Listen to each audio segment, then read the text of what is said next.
Ya, ketemu lagi Bapak Ibu di pertemuan 11, yaitu membahas tentang fungsi komunikasi kerja dan komunikasi dalam manajemen perusahaan. Adapun yang menjadi eh, tujuan dari pembelajaran bab ini yaitu setelah mempelajari bab ini, mahasiswa mampu menganalisis dan menjelaskan yang pertama konsep dasar mengenai kelompok kerja, menciptakan tim yang efektif, kelompok kerja formal dan informal, lalu karakteristik kelompok kerja, peran kepemimpinan dalam kelompok kerja, mewujudkan kelompok kerja efektif, manajemen konflik dalam kelompok kerja, konflik dan komunikasi dalam organisasi, peran komunikasi dalam manajemen organisasi, proses komunikasi, model komunikasi, hal-hal mendasar dalam komunikasi dan teori komunikasi massa, bentuk komunikasi dalam organisasi, membangun komunikasi yang efektif dalam organisasi, masalah komunikasi dalam perusahaan. Nah, pertama sekali Bapak Ibu, kita akan membahas terkait dengan perbedaan antara tim atau kelompok, ya. Jadi di dalam organisasi ada yang namanya kelompok kerja. Apa itu kelompok, ya? Di sini dikatakan eh, kelompok itu adalah kumpulan dua orang atau lebih yang saling berinteraksi dan saling mempengaruhi untuk satu tujuan tertentu yang dipahami bersama. Sedangkan kelompok kerja itu adalah kelompok yang disusun oleh organisasi dengan tujuan untuk menjalankan berbagai pekerjaan yang terkait dengan pencapaian tujuan organisasi.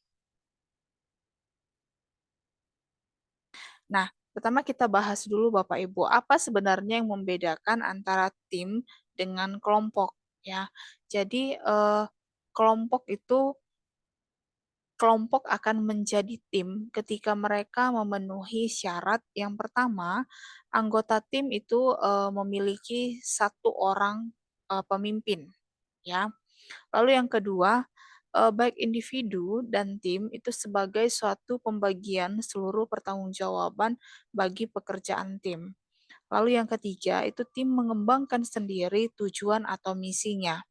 Yang keempat, tim bekerja untuk memecahkan masalah secara terus-menerus, bukan hanya pada saat jadwal pertemuan saja. Lalu yang kelima, pengukuran efektivitas tim itu adalah hasil tim dan tujuan, bukan hasil individu dan tujuan. Nah, di sini bisa kita lihat Bapak Ibu gambar ada beberapa langkah yang harus dilakukan, ya, untuk melakukan pengembangan kelompok dan tim, ya.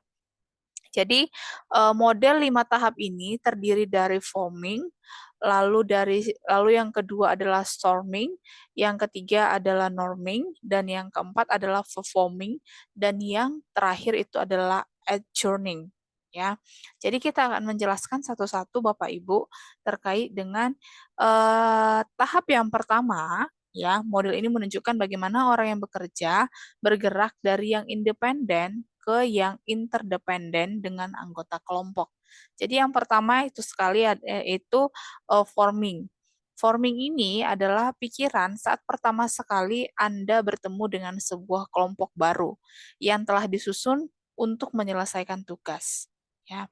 Jadi apakah Anda ingat bagaimana beberapa orang itu tampak diam dan yang lain merasa bingung tentang tugas yang ingin dicapai?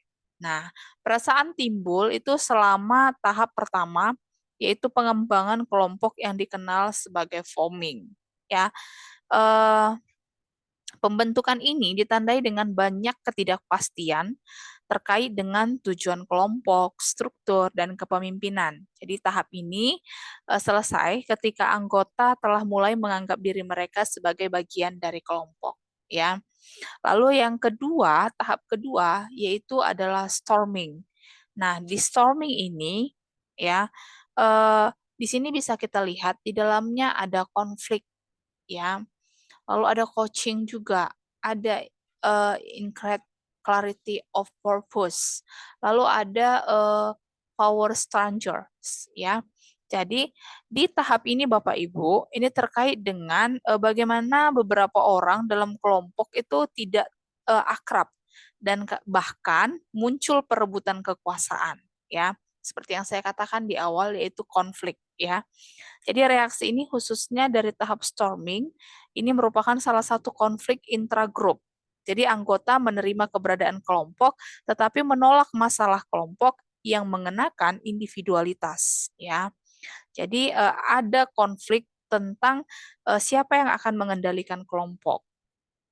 Nah, ketika tahap storming ini sudah selesai, ya, ini hierarki yang relatif ini jelas tentang kepemimpinan itu akan muncul dalam kelompok.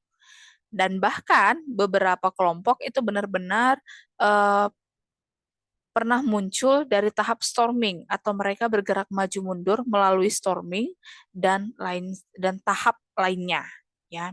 Jadi sebuah kelompok yang selamanya tetap ditanam di tahap storming itu mungkin akan kurang memiliki kemampuan untuk menyelesaikan tugas karena semua di dalamnya ada masalah interpersonal, ya.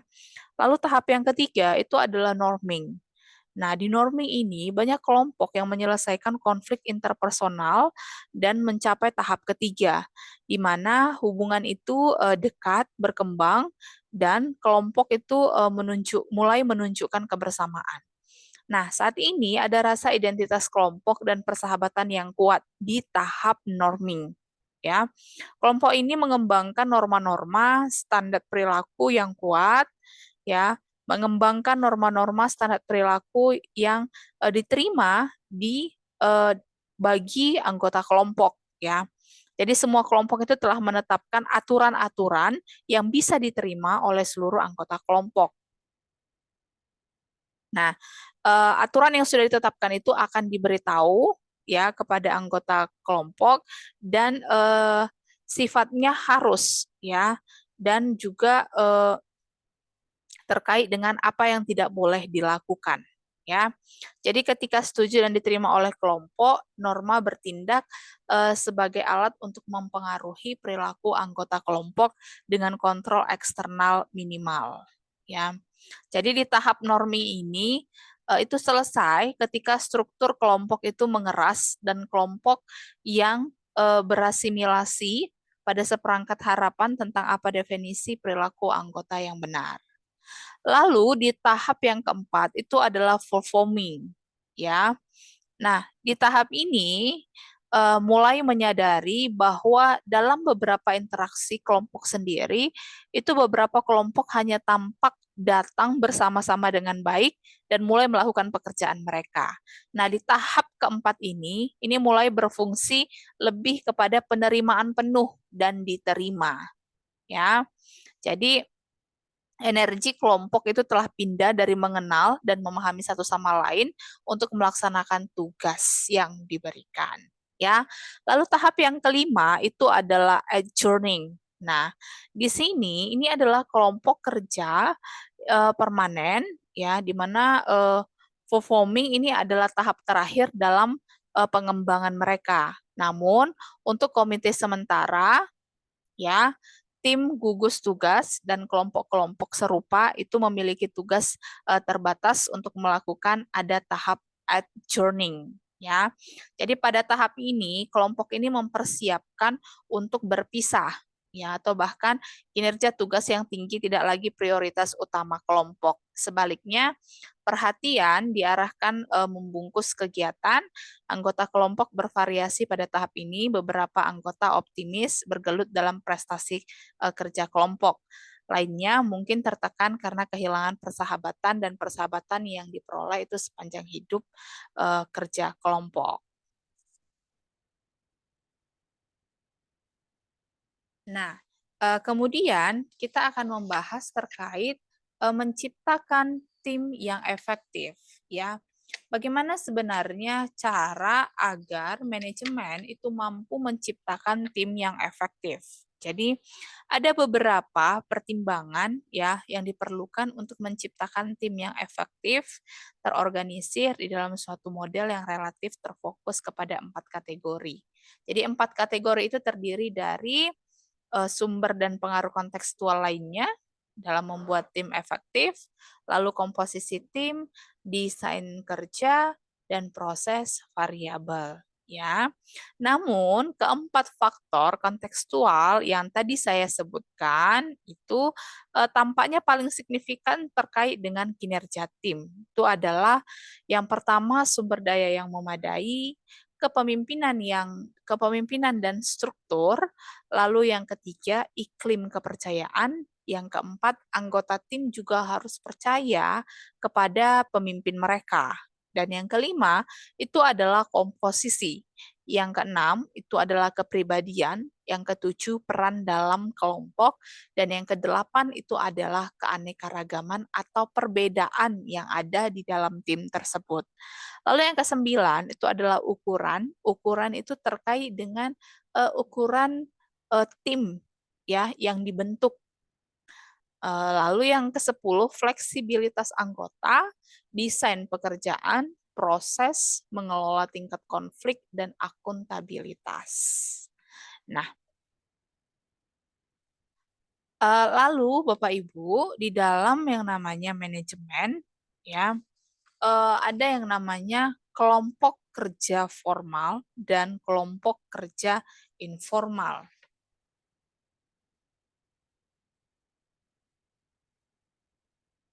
Nah, apa itu kelompok kerja formal? Kelompok kerja formal adalah kelompok kerja yang dibentuk atau disusun secara resmi oleh manajer di mana kelompok kerja tersebut diberikan tugas dan pekerjaan yang terkait dengan pencapaian tujuan organisasi.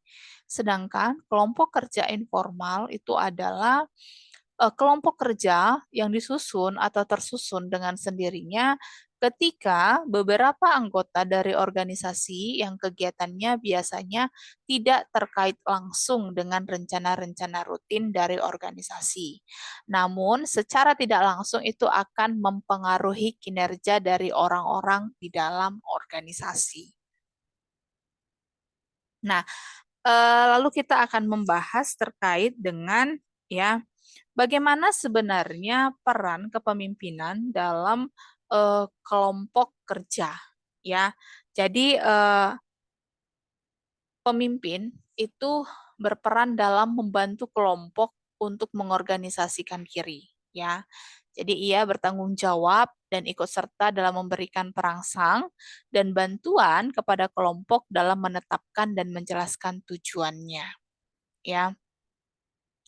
Ada juga perbedaan antara pemimpin formal dan pemimpin informal, di mana pemimpin formal itu adalah seseorang yang ditunjuk atau ditugaskan secara formal oleh organisasi untuk memimpin orang-orang dalam melakukan suatu pekerjaan.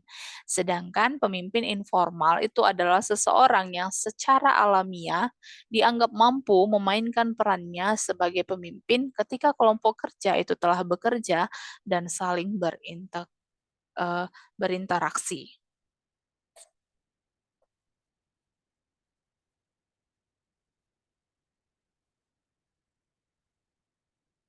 Nah, norma dalam kelompok kerja. Apa itu norma? Norma adalah sesuatu yang diterima dan disepakati oleh kelompok sebagai aturan yang mengontrol perilaku dan tindakan mereka. Jadi norma dapat pula berupa aturan main yang disepakati oleh para anggota sebagai sesuatu yang mengikat mereka. Jadi selain itu juga ya keragaman itu dapat juga menjadi potensi yang negatif atau konflik sekiranya para anggota tidak mencoba memahami keragaman sebagai sesuatu yang mengikat ya. Jadi ketika Bapak Ibu bekerja ya Bapak Ibu yang sudah bekerja mungkin mengalami ini ya, di mana di dalam tim kerja atau di dalam perusahaan ada yang namanya norma-norma yang harus benar-benar diikuti dan ada norma-norma yang menjadi larangan dan kita tidak boleh melakukannya ya. Tetapi seringkali Bapak Ibu dengan adanya norma ini ya, adanya norma orang beranggapan lain berdasarkan keberagaman yang ada ya. Bicara tentang keberagaman, eh, kita tidak bisa eh, kita tidak bisa memungkiri yang namanya perbedaan. Setiap orang punya karakteristik yang berbeda. Setiap orang punya kepercayaan, punya keyakinan, punya suku, punya karakter yang berbeda-beda. Dan bahkan keragaman itu sering menjadi potensi ya, potensi untuk terjadinya konflik. Ya, bahkan dia eh, ini bisa menjadi dampak negatif untuk apa? Untuk keberlangsungan dari tim tersebut. Ya, maka dinetralkan dengan apa? Dinetralkan dengan norma ini tadi, Bapak Ibu. Ya, walaupun norma ini itu diberlakukan itu berdasarkan kesepakatan bersama dan semua bisa menerima apa yang menjadi aturan dari tim tersebut. Nah, eh, solidaritas dan integrasi dalam kelompok kerja ya. Jadi di dalam kelompok kerja juga sangat penting yang namanya membentuk solidaritas dan integrasi setiap individual ya. Yang pertama kita bahas dulu apa sih sebenarnya solidaritas dan integritas ya. Jadi solidaritas dan integritas itu adalah tingkat kekompakan dan rasa memiliki serta pandangan positif para anggota kelompok terhadap kelompok mereka sendiri. Ya. Lalu yang kedua, cara membentuk solidaritas dan integritas. Ya, caranya dengan memperkenalkan kompetisi atau persaingan antar kelompok kerja dalam pengertian positif, yaitu meningkatkan tingkat interaksi antar anggota dalam kelompok kerja, mengangkat isu bersama berupa tujuan atau target-target yang harus dicapai bersama. Nah, inilah cara yang digunakan untuk dapat membentuk solidaritas dan integritas.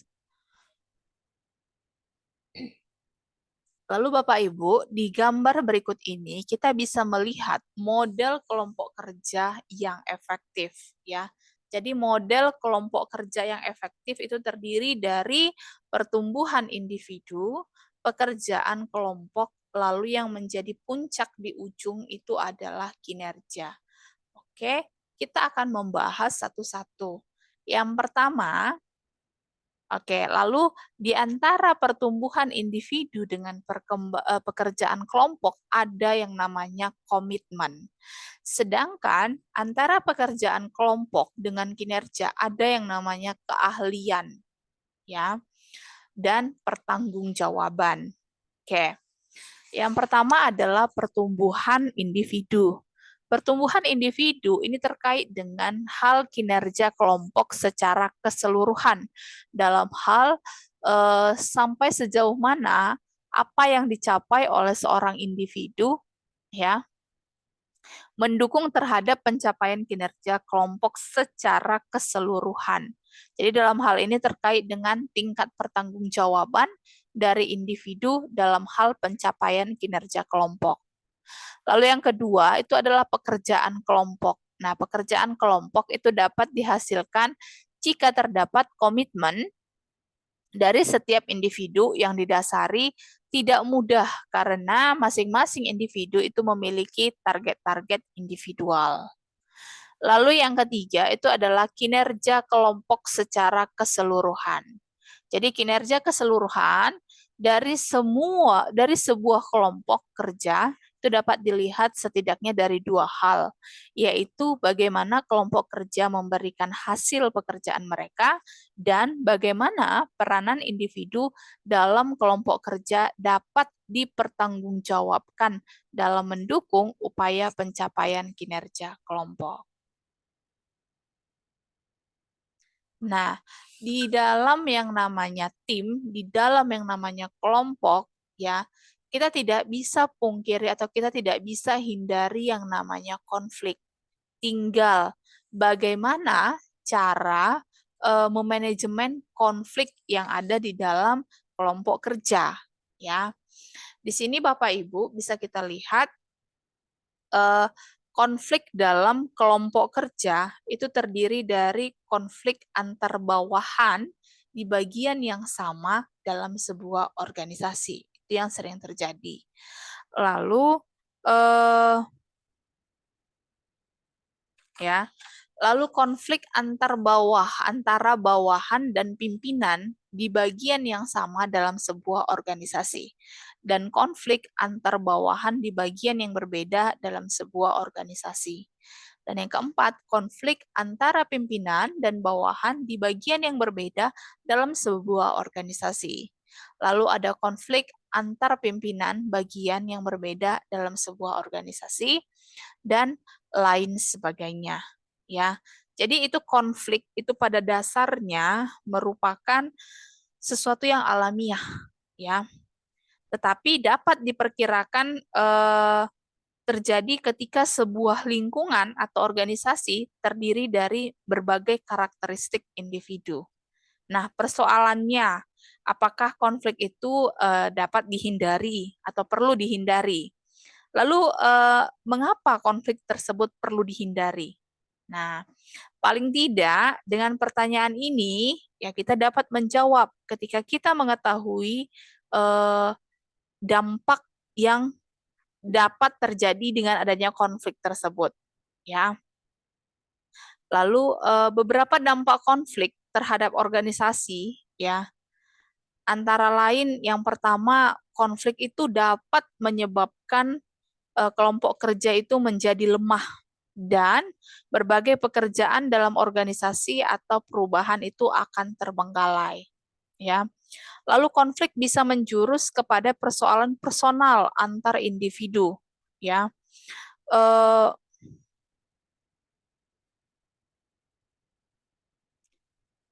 jika konflik itu sudah mengarah kepada persoalan personal, maka akan agak sulit untuk menyelesaikannya.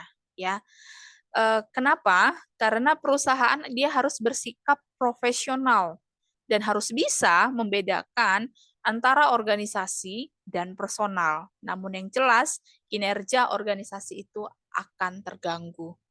Lalu yang ketiga, konflik itu memiliki dampak positif ketika manajer atau pimpinan dapat mengelola konflik menjadi persaingan sehat antar individu. Nah, sehingga kinerja kinerja organisasi itu justru mungkin dapat ditingkatkan. Namun, persyaratan agar konflik menjadi dampak positif itu dengan kuatnya peranan pimpinan dan manajer dalam organisasi. Dan yang keempat, itu adalah konflik dapat menyebabkan berbagai hal yang tidak terkait langsung dengan tujuan organisasi muncul. Sehingga saat mungkin untuk terjadinya pemborosan waktu, uang, serta berbagai sumber daya lainnya. Oke, selanjutnya kita membahas terkait dengan sebenarnya apa-apa saja yang menjadi sumber konflik. Ya, yang pertama itu adalah faktor komunikasi. Jadi faktor komunikasi bisa berpeluang untuk terjadinya konflik atau menjadi dasar penyebab terjadinya konflik, ya, terkait dengan para anggota yang ada di dalam sebuah organisasi, ya. Jadi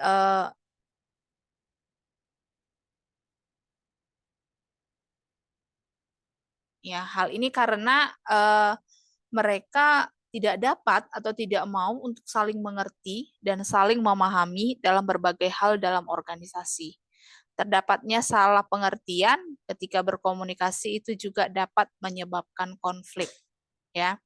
Lalu yang kedua itu adalah faktor struktur tugas maupun struktur organisasi. Jadi struktur tugas ini bisa menyebabkan konflik ketika sebagian dari anggota kelompok itu tidak bisa memahami pekerjaan mereka dari struktur tugas yang ada, atau juga terjadi ketidaksesuaian dalam hal pembagian kerja maupun prosedur kerja yang tidak dipahami. Nah, struktur organisasi itu dapat menyebabkan konflik ketika sebagian anggota itu merasa tidak cocok untuk berada di suatu bagian dalam organisasi, atau juga bisa berupa adanya upaya untuk meraih suatu posisi tertentu maupun berbagai hal lainnya yang terkait dengan posisi atau bagian yang ada di dalam organisasi. Lalu ada faktor personal, ya. Ini adalah menjadi sumber konflik ketika para individu dalam organisasi tidak dapat saling memahami satu dengan yang lain. Nah, sehingga terjadi berbagai persoalan yang dapat mendorong terjadinya konflik antar individu. Ya. Lalu yang keempat itu adalah faktor lingkungan. Faktor lingkungan ini dapat menjadi sumber konflik ketika lingkungan di mana setiap individu bekerja tidak mendukung terwujudnya suasana kerja yang kondusif bagi efektivitas pekerjaan yang dilakukan oleh setiap orang maupun setiap kelompok kerja. Seperti lingkungan yang kurang ventilasi, ruangan yang panas, ya, lalu penataan ruangan yang kurang efektif, ya. Lalu ketersediaan fasilitas fisik, ya, keterbatasan fasilitas fisik yang disediakan bagi anggota. Ini juga bisa menjadi konflik, ya. Nah, untuk mengatasi konflik ini, Bapak Ibu, pendekatan apa yang dapat dilakukan ya untuk memanajemen konflik? Di sini kita sudah bisa lihat yang pertama, pendekatan dalam manajemen konflik itu adalah stimulasi konflik, yaitu program yang dijalankan yang pertama dengan meningkatkan persaingan antar individu dan kelompok, melibatkan pihak eksternal ke dalam bagian di mana konflik terjadi, lalu perubahan aturan main atau prosedur yang ada. Sedangkan pendekatan yang kedua yaitu adalah pengendalian konflik. Nah, apa yang harus dilakukan? Yang pertama, perluasan penggunaan sumber daya organisasi, meningkatkan koordinasi dalam organisasi, menentukan tujuan bersama yang dapat mempertemukan berbagai pihak yang terlibat dalam konflik, lalu mempertemukan perilaku dan kebiasaan kerja dari para pegawai. Dan yang ketiga, ini adalah penyelesaian dan penghilangan konflik. Ya, program apa saja yang dijalankan? Yang pertama itu adalah penghindaran konflik dengan jalan penghindaran sumber-sumber konflik, mengintervensi terhadap pihak-pihak yang terlibat konflik untuk melakukan kompromi, mengakomodasi keinginan pihak-pihak yang terlibat konflik dalam suatu forum penyelesaian konflik. Nah, lalu dari kita sudah bicara tentang konflik, lalu kita sekarang membahas tentang komunikasi. Bagaimana sebenarnya peran komunikasi dalam manajemen organisasi? Ya, kita bahas dulu apa itu komunikasi. Komunikasi adalah proses di mana seseorang berusaha untuk memberikan pengertian atau pesan kepada orang lain melalui pesan simbolis. Itu menurut Stoner, Freeman, dan Gilbert tahun 1995. Ya. Lalu apa sebenarnya fungsi dari komunikasi? Ya. Yang pertama, komunikasi itu bertindak untuk mengendalikan perilaku anggota dengan beberapa cara. Yang kedua, komunikasi membantu perkembangan motivasi dengan menjelaskan kepada para karyawan apa yang seharusnya dilakukan. Dan yang ketiga, komunikasi dapat membantu karyawan untuk menunjukkan kekecewaan dan rasa puas mereka. Jadi komunikasi menunjukkan ungkapan emosional dari perasaan dan merupakan pemenuhan terhadap kebutuhan sosial. Lalu yang keempat, komunikasi itu berhubungan dengan perannya dalam mempermudah pengambilan keputusan. Nah, lalu bagaimana sebenarnya proses komunikasi sendiri terjadi? Ya, di sini kita bisa lihat gambarnya, di mana yang menjadi sumber komunikasi, lalu ada pengkodean, lalu ada pesan yang disampaikan, lalu adanya saluran untuk penyampaian pesan tersebut, lalu ada penguraian, lalu ada penerimaan, lalu adanya umpan balik. Ya, begitulah proses komunikasi terjadi. Nah, sebenarnya bagaimana bentuk-bentuk komunikasi? Ya, ada komunikasi interpersonal, yaitu komunikasi lisan maupun komunikasi tertulis. Sedangkan komunikasi dalam bentuk jejaring komunikasi, ada yang pola roda, ada yang pola Y, ada yang komunikasi bersambung, dan ada pola komunikasi melingkar, serta ada pola komunikasi menyeluruh. Ya, terkait dengan bentuk-bentuk komunikasi ini Bapak Ibu, silahkan nanti Bapak Ibu gambarkan di dalam buku catatan Bapak Ibu masing-masing. Ya, terkait dengan tugas, ya, tugasnya Bapak Ibu bisa Bapak Ibu lihat nanti di Google Classroom. Oke, sekian pertemuan untuk hari ini. Ya, salam sehat, Horas.